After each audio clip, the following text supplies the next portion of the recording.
What's good? So I could go into depth about their mental processes that are happening when they do this, but I'm going to attempt to limit talking about that, okay?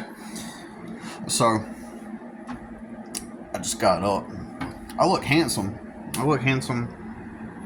Right when I get up, right during while I sleep. Just all around good looking, tall, dark, and handsome dude.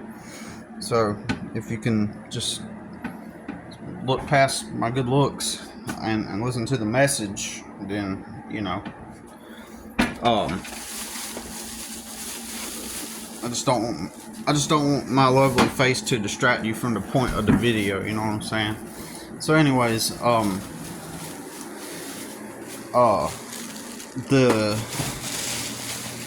I've caused people to start businesses, right?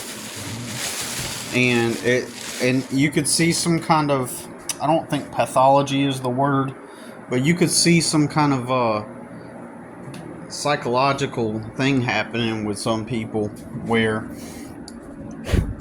they're starting businesses because of me. And I don't mean to be sounding arrogant at all, but I'm just being objective. I'm reading between the lines. I'm seeing what they did and why they did it, because what happens is I've been at the bottom of the socioeconomic scale for like all my life practically, and what tends to happen is just by default it's not something I'm doing deliberately. It's not coming from a place of I'm being dysfunctional and so therefore I attract dysfunctional people, but just by merely being at the bottom of the socioeconomic ladder places you around a bunch of dysfunctional people, right? And I want people to be inspired to start their businesses, right? I want them to. I want them to feel inspired, and I want them to start businesses and have success at it. It's not that I don't want people to start businesses. In fact, I really, really, really do want people to start businesses, because especially if you're content and happy at the job that you have, then great. That's really good. And I'm not even saying that as some kind of in a diminutive type of way or any kind of negative way. I legitimately, I'm telling you, I meet some people and they're wired to work for other people. They are wired in such a way. We need people like that. We need people that are wired to say, hey, here's the task I got, and then they're like, okay, yeah. For example, if you have a company and you need a warehouse manager, if you find someone that's good at systems and they're just like, oh yeah, sure, yeah, I think I can handle this, and you pay them 40 hours a week to come in at your warehouse and they operate the systems for you in the way that you want, then that's a good thing, obviously, so as much as I talk crap about working for other people and stuff, I'm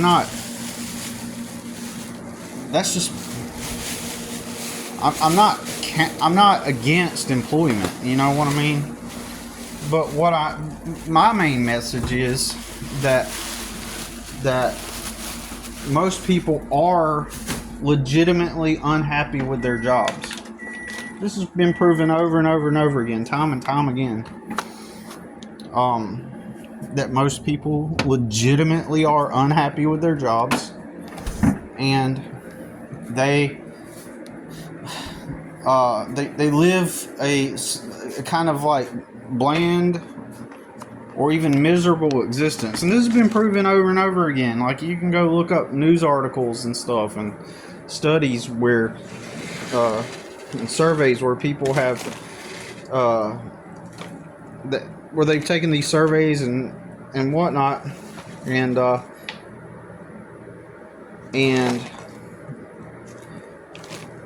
the people themselves say it themselves. Like 80% of people hate their jobs, right? Think about that. Or 80% of people are disengaged at their jobs, right? 80% of people are disengaged at their jobs, and then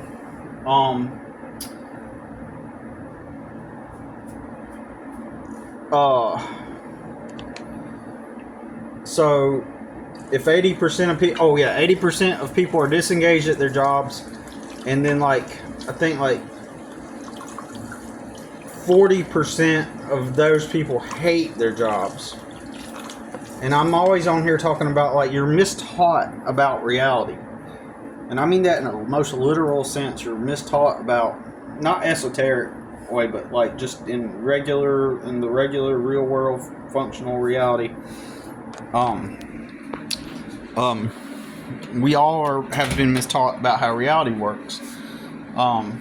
Even recently, my son did this job preparedness class at school where the whole class was to teach you about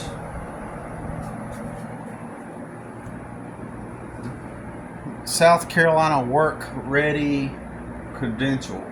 So basically this class, it teaches you that you're just a person.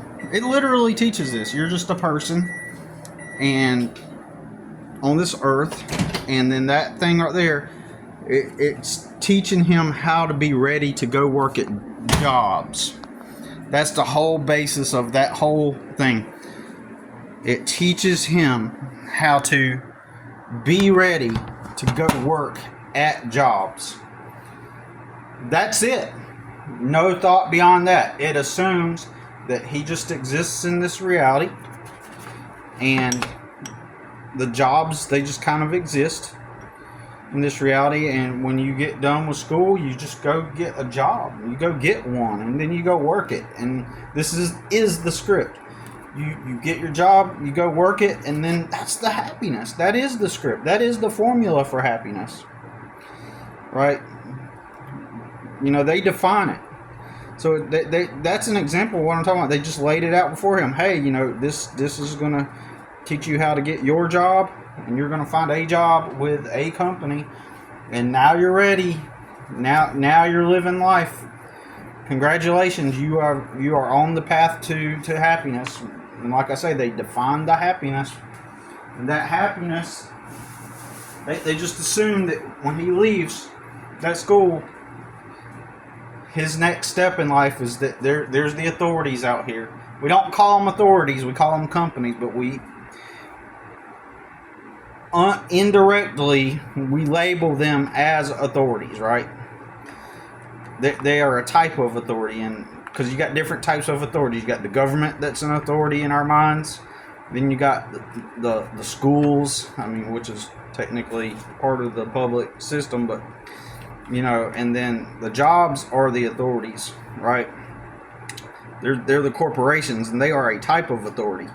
They just exist because they're the ones that provide the jobs. The corporations, the companies, the corporations supply the jobs for you so that you can, and this is happiness. This is how you live your life, you know. And then you clock out, you go pick which job that you're going to go earn. Now, honestly, ever since my son has been with me since June 2020, I've been pounding it into his head. Now keep in mind, I didn't get to raise my son up until he was 12, you know. I didn't get to instill things into his mind while he was young and his brain was more, you know, malleable. It still technically kind of is. He'll be 18 in November. But during those like very malleable years, I did not get the opportunity to instill certain patterns and behaviors into him, which I think with kids, you know, everybody thinks, for example, well, I don't know if everybody thinks this, but I've met tons of people who think that children just by default at certain ages learn like basic things like cleaning up your room, And in my opinion, I think it depends on the child. Some children are wired just naturally to be organizers, right? They're the type of kid that's just going to naturally, go into their room and they're going to organize and always keep their room clean because it's natural for them, right? They're just naturally wired to be the organizer type, right? And then, but in my opinion, for most, if not all, I don't know what percentage, but I think a lot of the time, there's a certain age where you got to train them. You have to train the kids. You have to put it in their mind, and through action, through the formal action of doing house chores, through the formal action of going to work, through these formal actions, you have to train kids like a conscious process of a formal conscious process. So in other words, I'm having me a jelly biscuit, by the way, if you're wondering what I'm doing. Like, I don't really eat breakfast that much, but I got this like strawberry jelly that's homemade, and it is so delicious. And I got these biscuits for free, so I was just like, shoot, and I'm already fat and it's not good for me, but if I get some homemade strawberry jelly, I'm not gonna buy it myself, but if it's given to me, man, I'm gonna pig out on that shit. I got fat because of how over the years, especially when I lost my license, like, even though weirdly I had to walk more, I think like the stress, I know I'm getting way off topic on this video, but the stress of the circumstances throughout these past few years has been so overwhelming. I think that I gained weight because of it. And then also I had to eat poor, so I had to eat like high carb, poor people food, due to fighting the legal battles and stuff, and not having a license, couldn't go out and make money, so I had to eat like oftentimes like just whatever I could get. So it made me fat, man. I ain't gonna lie. I don't show it, but I ain't gonna try to hide it either, if that makes sense. Like, I don't feel any shame about it, because it just is what it is, and I get a lot of exercise anyway, daily. But yeah, if I'm getting some strawberry freaking jelly, I'm shit. I'm gonna buckle under that. Anyways, I don't care, man. I've had to lose weight in the past. When I was a teenager, I was fat, and so it is what it is. But I'm not too worried about it. I just live my life daily, and I don't really eat unhealthy, right? Like, as much as possible. I still do things that are cost effective, but not necessarily health effective. But as soon as I can get into a better position, I can be more mindful of health. It's like you got to sacrifice. You got to lose on one end while maintaining the other end, because there's simply not enough income to just live normal, right? So it's hard to explain. Like, I still get free food from places from time to time because I have to. I still go and get free food, right? Out of necessity. I wish it wasn't that way, but it is that way. And anyways, but getting back on topic, yeah, like, so my son,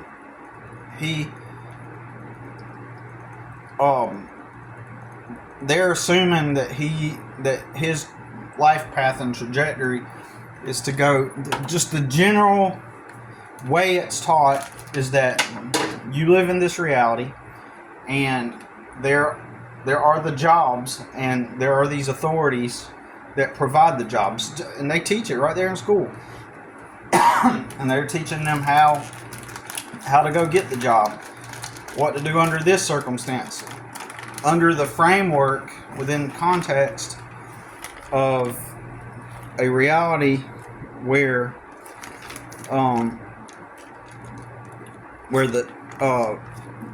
it's just by default naturally accepted and expected that when you get out of school, you apply for a place and you go work there, and that is the happiness. That's the formula. That is the happiness. Because after you're done with your job in the evening, you go live your life. As if all those hours after you clock out are like you get all this time, right?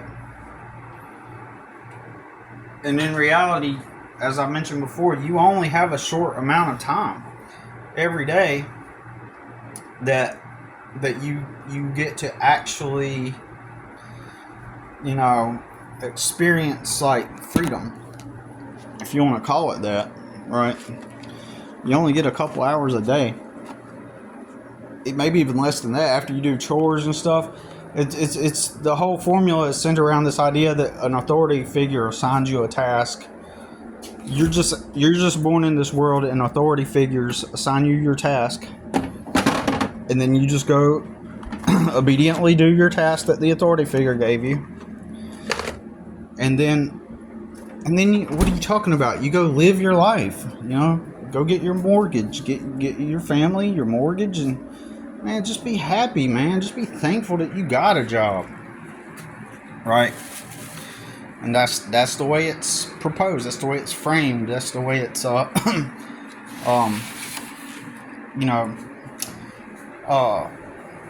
about, in the mainstream, in the public, and just, in general, the way we're taught how reality works.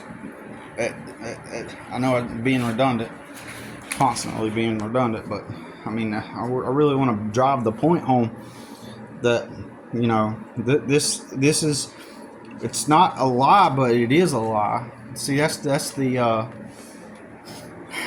double. I don't even know how to. It's the double think. Where did double think come from, or where did that term come from? The book 1984, right? The double think, right? And so, anyways, so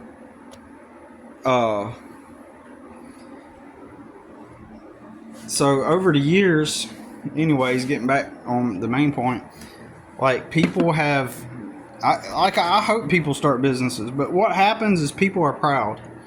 They can't accept that some people.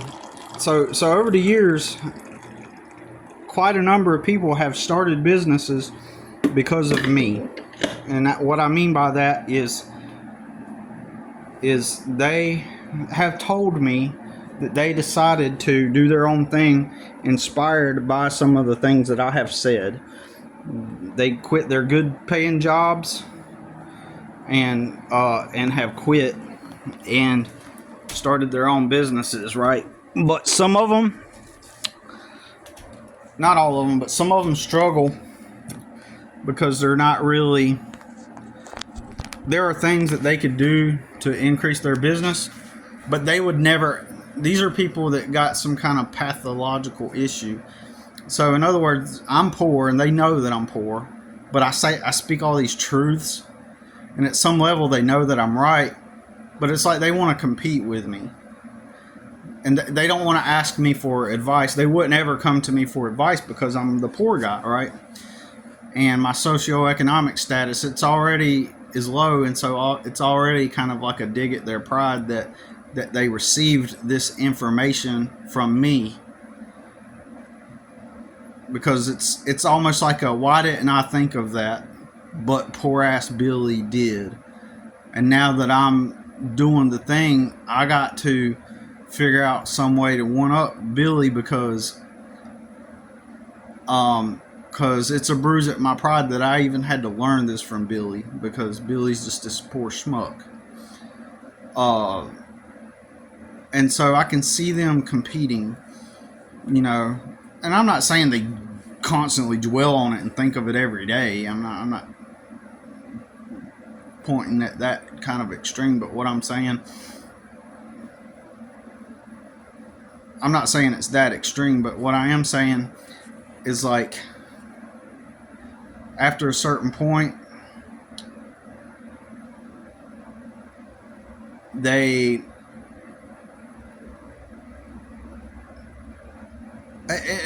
I could transform anybody's business. Like, it goes back to what I've thought of about all along. Like, and I know I'm right, that most people are in a better position than I am. I live life, I look around me, and most everybody has some kind of unfair advantage, or they're in a better position in life by default, whatever.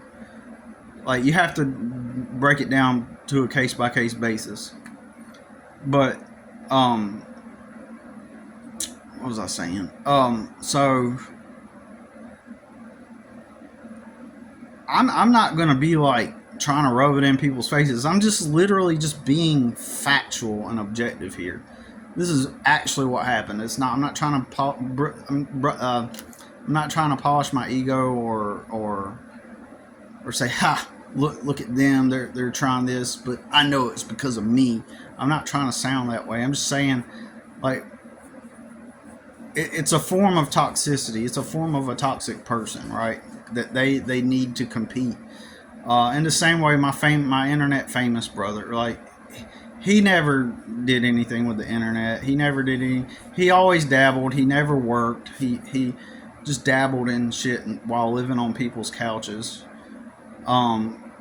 And he never was ambitious, but he accidentally went viral 8 years ago on the internet, and then suddenly, overnight, he's famous, and suddenly everybody out of nowhere imbues him with all these qualities of being brave, of being a hustler and a go-getter, and he never was that.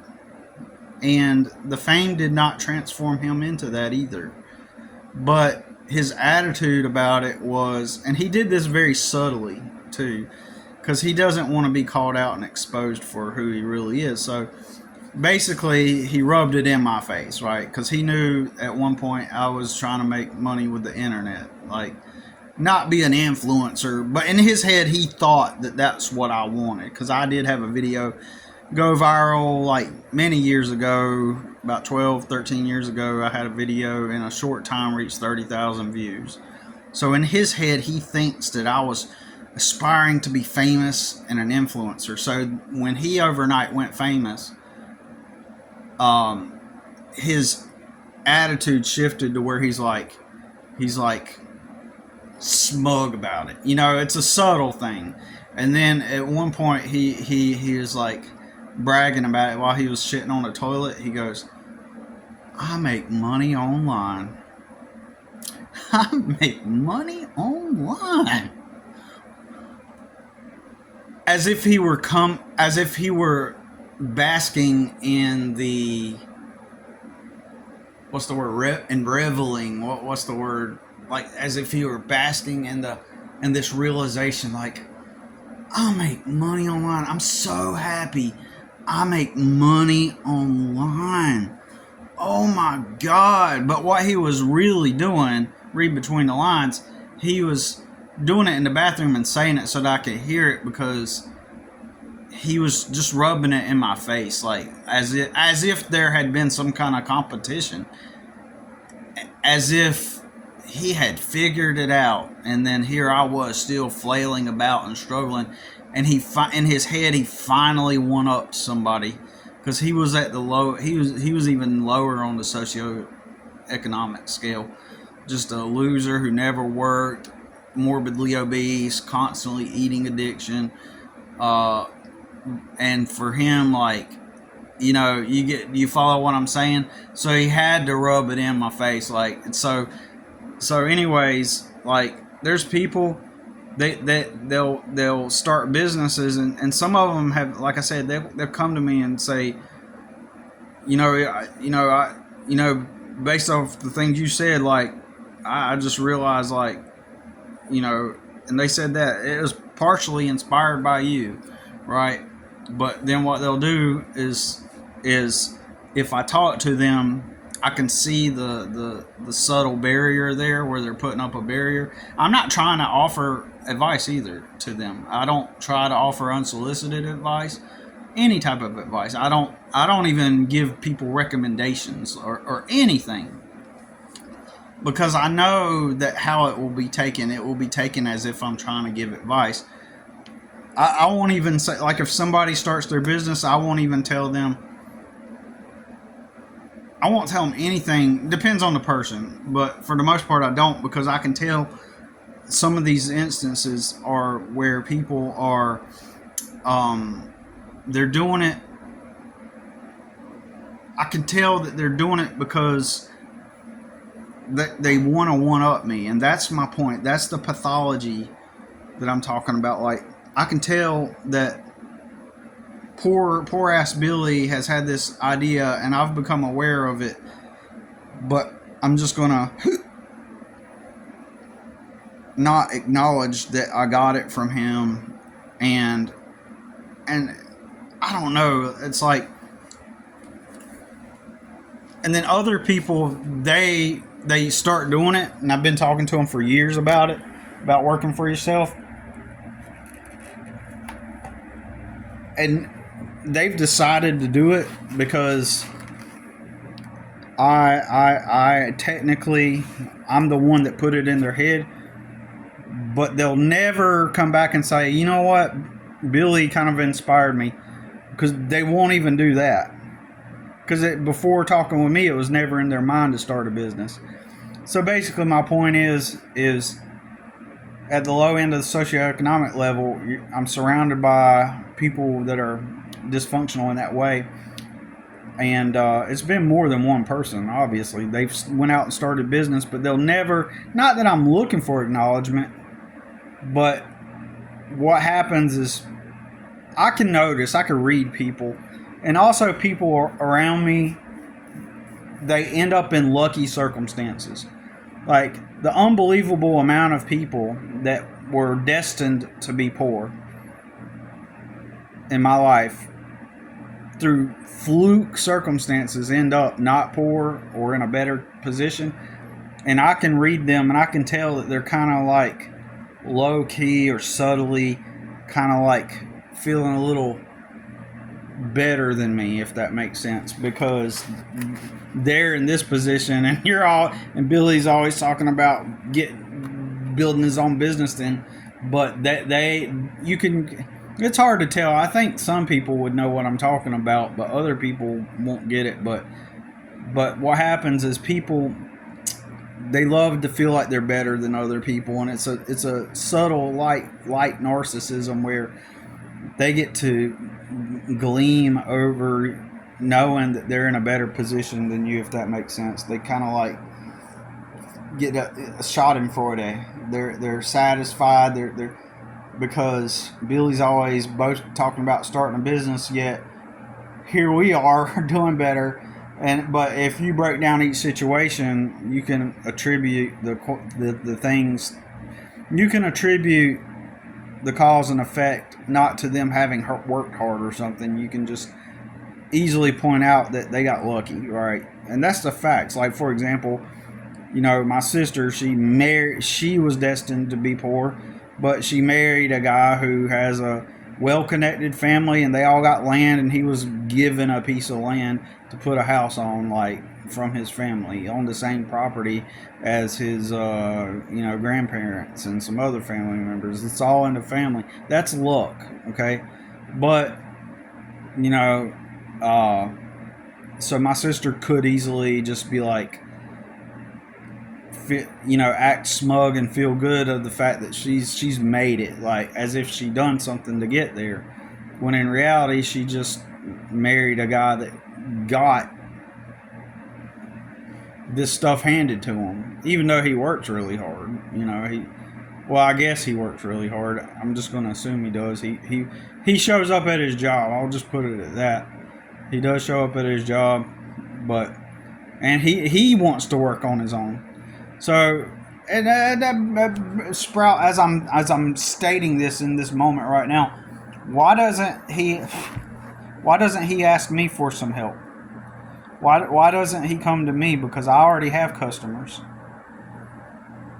I'm slightly ahead of him in that department, and I imagine that if he starts a business, he's going to exceed way beyond me rather quickly, because here's why. Because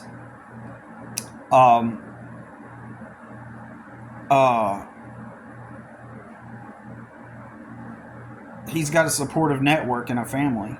Like, I could take his business to the next level. I could take anybody's business. It goes back to what I was about to say earlier. It goes back to I'm still in a poor position, but I know things and understand things.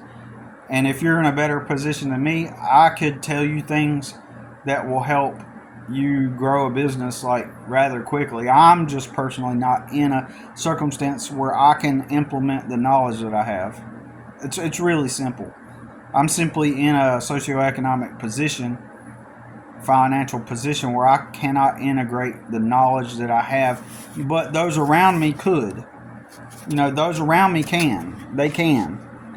And, so why don't they do it? Because they're too proud. They're not going to ask Billy, because then they fear that I might try to hold it up in their face, right? Yeah, I've had multiple, and then when they start doing their business, it's almost like they forgot that we even discussed business, and then they'll start acting like they know more than me, and so it's like, it's just the weird dysfunction of people in general. But anyways, but yeah, so man, start your business, man.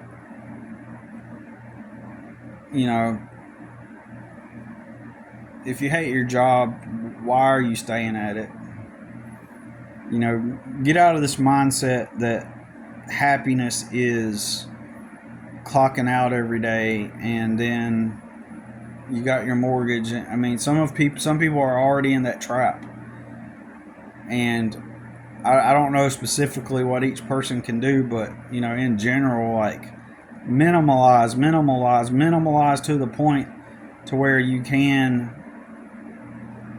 become free, if necessary.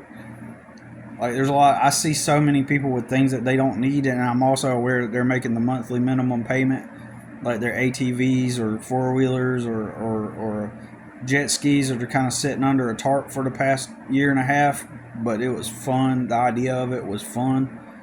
Like, if I even, in my opinion, if I encounter someone that even has those jet skis that they're still making payments on, if I encounter them, it's like we can't even be friends, really. Because if your mindset is already to waste money like that in the first place, that means you got something to prove. That means that, and there's no way, you can't even break people from their patterns. I mean, you can, but it's not worth, it's only worth working with people that already want to do it, But anyway, so that's all I got to say about it. I got to get going. Peace.